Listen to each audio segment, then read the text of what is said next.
Hello, and thank you for joining me here at Why the Book Wins, where I compare books with their movie adaptations. My name is Laura, and today I am talking about The Woman in Cabin 10 by Ruth Ware, published in 2016, and I'm comparing it with the new Netflix movie, which is directed by Simon Stone.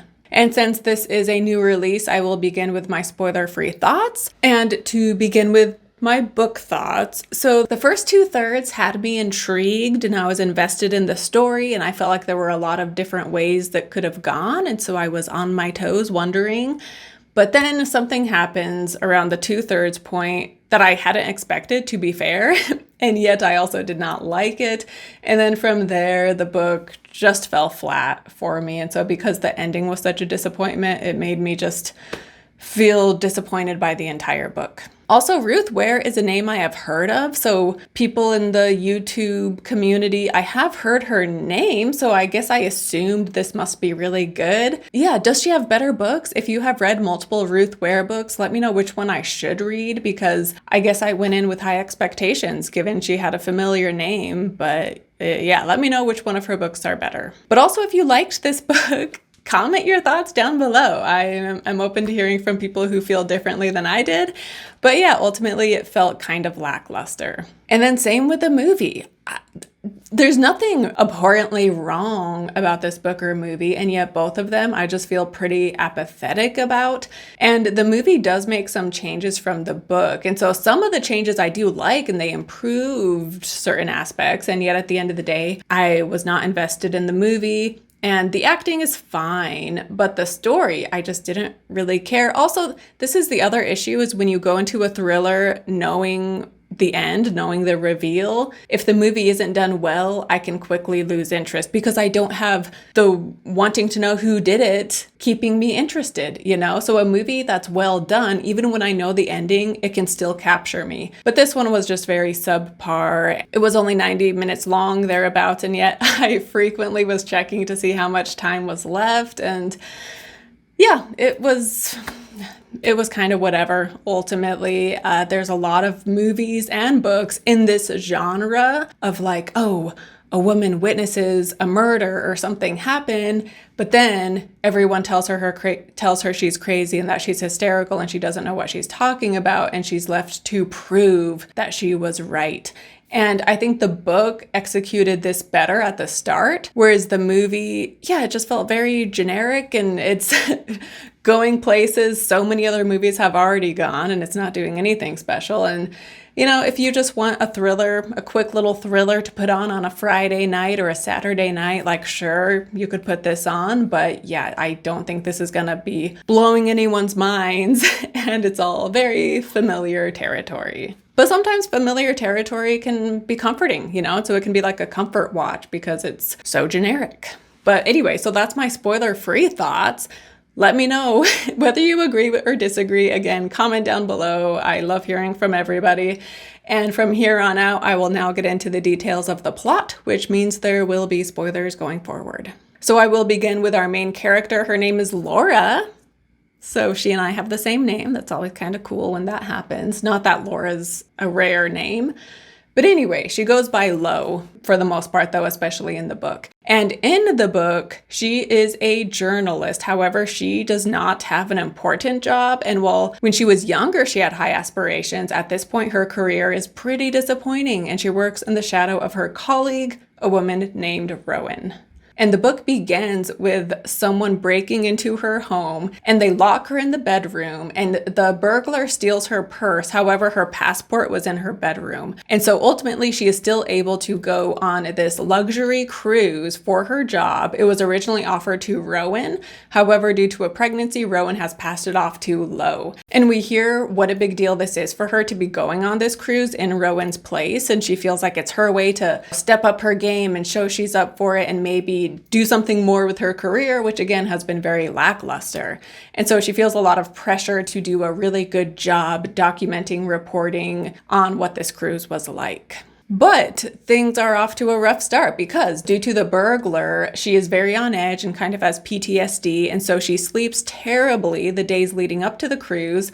On top of that, we also hear she is an alcoholic. So alcohol is also messing with her perception of things. We are also told that she takes pills, and this was almost presented to us in a way that's supposed to make the audience suspicious of her, like, oh, can we trust her? What kind of pills is she taking and why? However, the author sort of maybe subverts this because it turns out in some ways the book is trying to make the point of just because someone takes pills for anxiety doesn't mean they can't be trusted and doesn't mean they're hysterical or whatever. But anyway, basically what I'm saying is that she arrives at this cruise, very sleep deprived, experiencing PTSD, she's hungover, and so the author does a great job setting her up as an unreliable narrator. Like, we are not sure if she is someone who we can trust based on all of these different things going on. Whereas in the movie, this is very different because Lo has an impressive career here. She is a hard-hitting journalist, but she has recently witnessed a woman be murdered by drowning because she had confided in Lo. So she was Lo's source and she was killed for it. And so she is perhaps a bit on edge, plus she's also feeling jaded about the world due to this horrible thing having happened. But she is invited to attend this luxury cruises maiden voyage and report on it. And so she thinks this can be part work, part vacation, help her to relax a bit, and she agrees. And so in the movie, while we hear more about this murder that had happened, she doesn't seem too shaken up about it. And there is no alcoholism or break-in or pills or sleep deprivation. And so in the movie, she does seem like someone we can trust. And so we are never left wondering, did she really see something or not? Like we feel like we can trust her. But the small luxury cruise is set up by a wealthy couple named Anne and Richard Bulmer. The money comes from Anne's family, but she has had cancer for like 4 years now and is not doing well. And in the movie, the cruise is connected to her foundation that helps people with leukemia. And Anne, early on, the first day, she requests a private visit with Lo, and she tells Lo how she admires her work, and she confides in her that she is going to give all of her money to her charity, and Richard will not receive any of her fortune, and he will also be removed from the foundation, so he will no longer have any connection to this. And so Lo is very impressed, being like, wow, like, the true meaning of charity and generosity. However, this was not the case in the book. She does not have like a special meeting with Anne. Anne never confides in her in any way whatsoever. And also Anne, someone else describes her as the iron fist in a satin glove, essentially. And so she doesn't come across as like this kind, generous person like she is in the movie. But in both, the first night on the cruise, Lo hears sounds coming from the cabin next to hers, and she goes to the veranda and she sees a bloody handprint. And in the book, she thinks she sees something in the water, whereas in the movie, she clearly sees something. She sees a body. And the previous night, she had met the woman staying in that cabin. In the movie, she had been smoking, and her cigarette butts get onto Lo's side, and so she puts them in her own trash. And then later, she is trying to avoid her ex, and she slips into the room to get away, and the woman is there. And she is avoidant, and Lo apologizes, and she leaves. Whereas in the book, she had been getting ready for that night's dinner and she didn't have any mascara. And so she knocked on cabin 10 and a woman answered and she asked if she had mascara, and the woman gives some to her and she's like, you don't need to bring it back, just keep it. And so in both, she knew that there was a woman in there, and so now she believes that that woman was murdered, and that is what the blood was from, and that is the sounds she heard. And in both book and movie, people tell her, like, no one was even in cabin 10, so you claim to have met someone, but that doesn't make sense because no one was booked for that room because the guy who was supposed to be there never showed up. Which, by the way, we find out in the book that his house was broken into and his passport was stolen, which you would think Lo, she doesn't even make a big deal of this detail, which it seems very significant that she was burgled as well as this other guy. And so this other guy, clearly someone broke in to prevent him from being on the cruise. And we can assume that that is the reason why Lo's home was broken into as well. And they stole her purse, and they probably hoped it had her passport because they probably did not want her on the cruise either, considering it was right next to cabin 10. Although in the book, if she wasn't able to make it, Velocity, her like the magazine or whatever, they probably just would have sent someone else in her stead.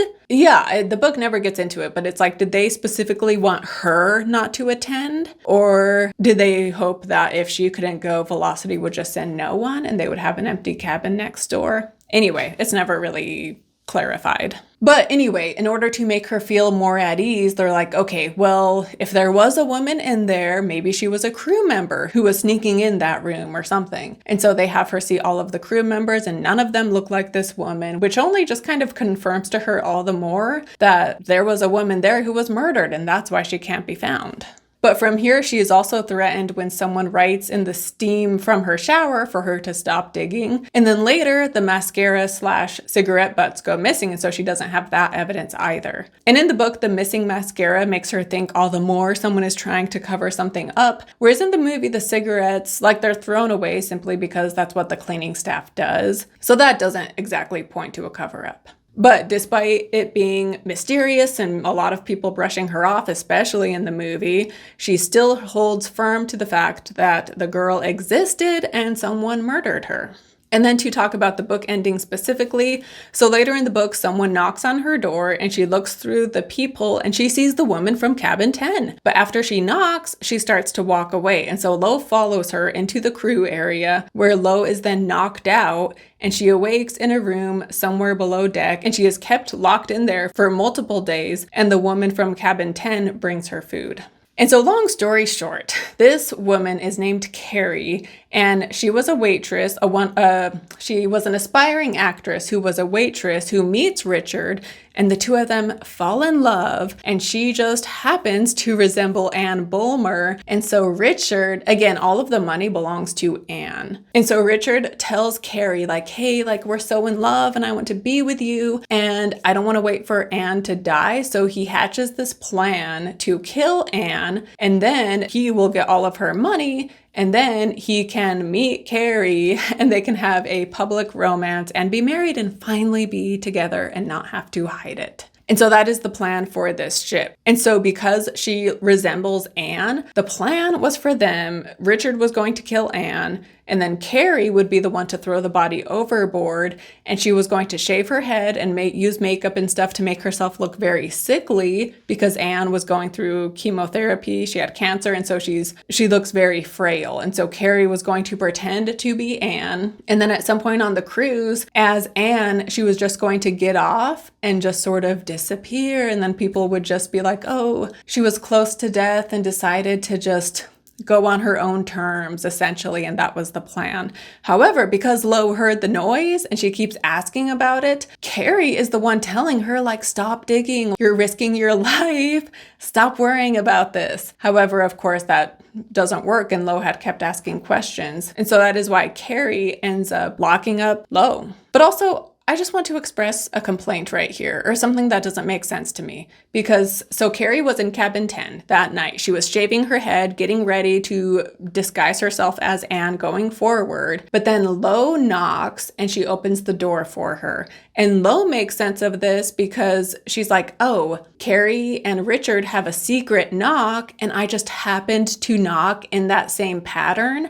And so that is why she opened the door for me. However, the rooms have peepholes, so why would Carrie, like, this is a huge deal. She cannot be seen by others. So why, even if she hears the secret knock, wouldn't she have looked through the peephole to make sure that it was Richard and not risk being seen by someone else? Like, it makes no sense to me that she opened the door for Lo. So I feel like that's a huge, I don't know, maybe is Carrie just an idiot and she just didn't think to check the peephole? I don't know, but that little detail really bothered me because I'm like, we know there's peepholes because they're mentioned later. Like, why did she not look to make sure it was Richard, you know? So anyway, that part kind of annoyed me. But basically, during Lo's time being held captive, she is able to befriend Carrie, and she makes Carrie realize, like, Richard doesn't actually love you. He manipulated you because your bone structure is similar to Anne's, and so he manipulated you and made you think he was in love with you. That way you would help him murder his wife.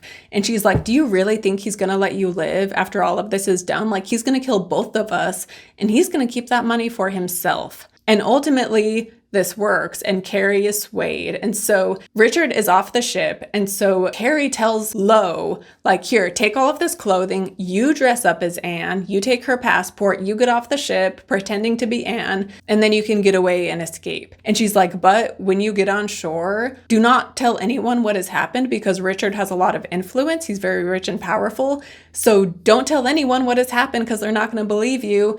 And wait 24 hours. Also, it'll benefit me and it'll give me time to get things figured out. And so, yeah, she parts ways with Carrie, and Lo gives Carrie her own clothing. So Carrie is dressed up as Lo. Lo is dressed up as Anne. However, when she goes to Anne Bulmer's cabin to get her passport and things, basically she bumbles all of it and she ends up falling into the ocean. And so she has to swim ashore. And so because she no longer has the passport and things, and it, like, her whole cover as Anne is blown. And so right away she goes to this local hotel and she tells them everything about what has happened with Richard. But like Carrie said, Richard has a far reach. And so the guy at the hotel just calls up Richard on the cruise and tells him what has happened. And so she hears Richard's name. And so she knows that he is going to come after her. And so from here, she runs away so that she can't be caught. But yeah, it's just like, why did you tell someone that whole story? Like, why did you disbelieve Carrie? Anyway, that seemed like a dumb move as well. But ultimately, long story short, she ends up accessing a phone and she calls her boyfriend, and he shows up and she reveals her story to the press. And ultimately, they end up finding Anne's body, and they also find Lo's clothing in the ocean. And they find Richard's dead body, and the news says that he has committed suicide. But then Lo gets a mysterious deposit into her bank account, and we know that this is Carrie. So Carrie killed Richard, and I guess she disguised herself as Anne. Like, she was able to get away with that just long enough in order to get all of the Bulmer money herself. And then she gave some to Lo. And then by the time Anne's body was identified, I guess Carrie, was already living her life out in hiding with a new identity. And so she got away with all of the money. So was she the mastermind behind it all along? I don't think so. I think she really had fallen in love with Richard, and she was going to go along with his plan, but Lo makes her realize the truth. And so that's when she decides to kill him and just take the money for herself. So yeah, that is the book plot. Whereas in the movie, so once again, the woman from Cabin 10, Carrie, knocks on Lo's door and lures Lo down into the crew area. And here she tells her, like, hey, okay, I am the woman in Cabin 10. I'm alive. You can stop asking questions now. Like, leave this be. You are going to die if you keep pushing this. But then Lo grabs Carrie and it makes her wig fall off. And she's like, wait a minute, like, are you Anne? And then from here, Carrie gets upset, knocks out Lo, and then when she awakes, she is locked down below. And then later on, Carrie tells Lo that Richard sought her out through Facebook because she looked like Anne. So he specifically found her for that reason. And he offers her money to pretend to be Anne while signing some papers. But while on the ship, he is telling her, like, oh, if you're going to pretend to be my wife, we need to be comfortable with each other. And so he's giving her a kiss, which Carrie is clearly uncomfortable with, when Anne then walks in. And so from here, he kills Anne, throws her overboard. And so Carrie here, she is not romantically involved with Richard, and she had not agreed to the murder plot. And she also tells Lo that she has a young daughter. So she's like, oh, I'm doing this for my young daughter. She means the world to me. And so, yeah, she had not known this would result in murder, but I think it's safe to say that obviously Richard intended all of this to turn into murder. But Lo eventually is able to get out from where she is being kept. However, her ex, Ben, tries to save her as she is being attacked, and they are trying to kill her, but Ben is the one who ends up being killed. And she then crashes the fancy dinner on shore, where she and Carrie dressed as Anne, reveal the truth about Anne wanting her fortune given to charity. And Richard, in a rage, trying to show that this isn't true, he himself reveals to everyone that she isn't even the real Anne.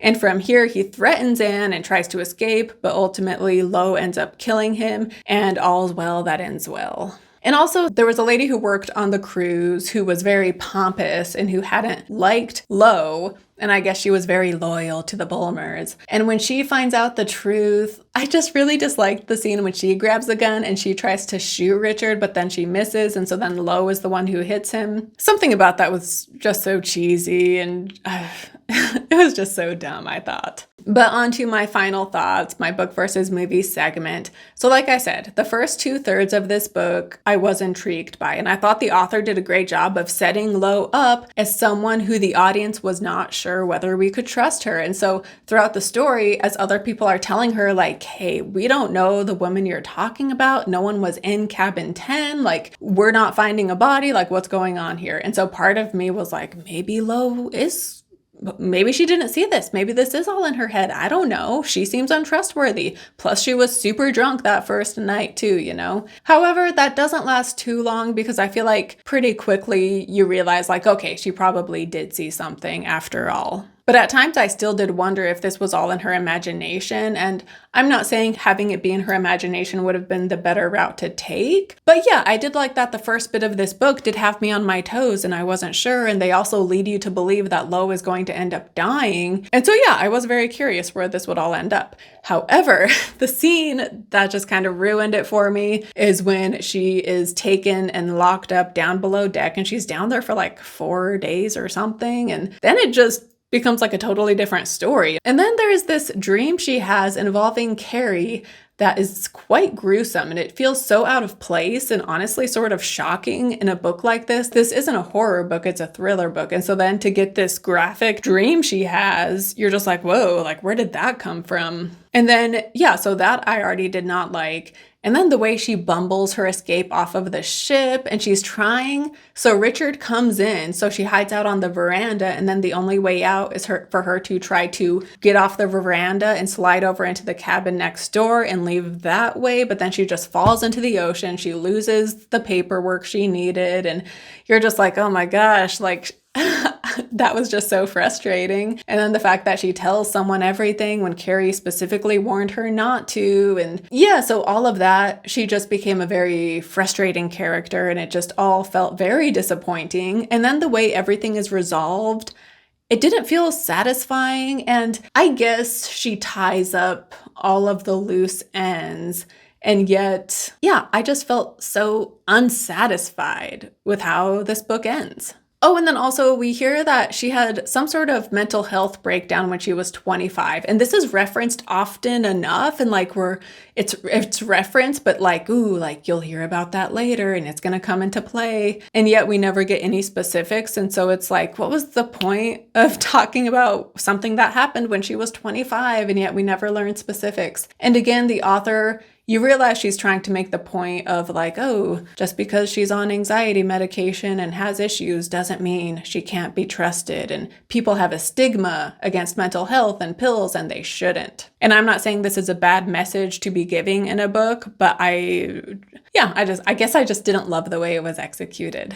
And yeah, the movie was just so bland. And while I did not like the book ending, the movie ending just felt very dramatic and very cheesy. And again, I just feel so apathetic about both of them. But ultimately, I would say that the book wins because at least I did like it at the start, whereas the movie, it was just, the more I think about it, it was just so dumb. And I feel like even if you win in blind, you can see the reveal coming a mile away. They make it so obvious that Anne is not really Anne. Sorry to be so negative in this video. I prefer videos where I am more positive and enthusiastic, but yeah, they can't all be winners and sometimes they're just sort of mediocre, and that is the case here.